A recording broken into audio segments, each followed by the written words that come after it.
এর পরের প্রশ্ন হলো, আমেরিকার নবনির্বাচিত প্রেসিডেন্ট ঘোষণা দিয়েছেন যে লিঙ্গ দুইটা, নারী আর পুরুষ, এছাড়া আর কোনো লিঙ্গ নেই। তার এই মন্তব্যে আমাদের দেশের ট্রান্সজেন্ডার বাদীদের দৌরাত্ম্য কি কমবে বলে মনে করেন? সুন্দর প্রশ্ন। দেখুন, আমেরিকার নবনির্বাচিত প্রেসিডেন্টের অনেক বিষয়ের সাথে আমাদের মুসলমানরা আমরা ভিন্নমত পোষণ করলেও তার এই কথাটাকে আমরা দারুণভাবে সমর্থন করি এবং এটিকে যুগান্তকার বলে আমরা মনে করি।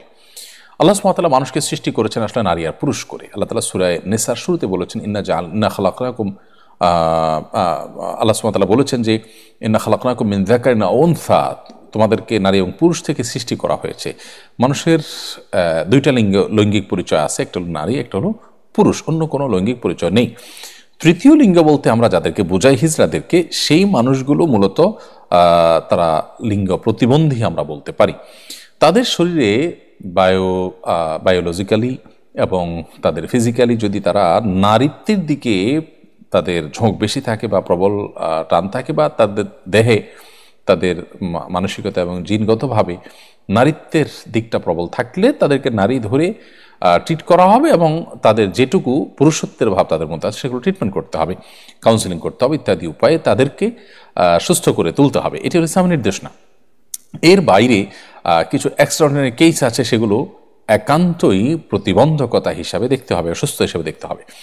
আজ সে অসুস্থতাটাকেই সমাজে প্রতিষ্ঠা করবার অপচেষ্টা চলছে এবং এটার জন্য নানাবিধ ষড়যন্ত্র গোটা বিশ্বব্যাপী চলছে। এখন কেউ বলতে পারেন এটা করে লাভ কি? লাভ হলো সমকামিতাকে প্রতিষ্ঠা করা। শয়তানের একটা বড় চক্রান্ত হলো পৃথিবীতে আল্লাহর সৃষ্টিতে ব্যাপক পরিবর্তন আনা, সমকামিতার মতো জঘন্য নোংরামিকে সমাজে প্রতিষ্ঠা করা।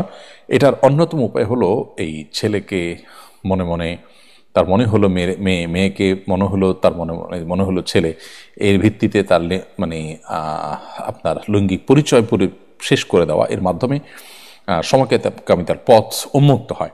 একজন ছেলে যখন নিজেকে মেয়ে মনে করেন তখন তিনি আরেকজন ছেলের সাথে বিবাহ বসেন, অথচ তিনি আগে থেকেই ছেলে। তাহলে ছেলে সমান ছেলে, তাতে কি দাঁড়ালো? সমকামিতাই হলো। তো এইভাবে আসলে ট্রান্সজেন্ডার বাদ নানাভাবে প্রতিষ্ঠা হয়। এটার বিরুদ্ধে আমেরিকার প্রেসিডেন্টের ঘোষণা, এটা নিশ্চয়ই যুগান্তকারী একটি ঘটনা এবং অসাধারণ একটি বিষয়। তার অন্য সব বিষয়ে বা অন্য অনেক বিষয়ের মতো পার্থক্য থাকলেও কারোর থাকতে পারে, কিন্তু এই বিষয়ে কারোর মতো পার্থক্য থাকা উচিত না। আমার মনে হয় আমাদের দেশের ট্রান্সজেন্ডারের ধ্বজাধারীরা, তাদেরকে এবার থামাবার একটা দারুণ সুযোগ এসেছে।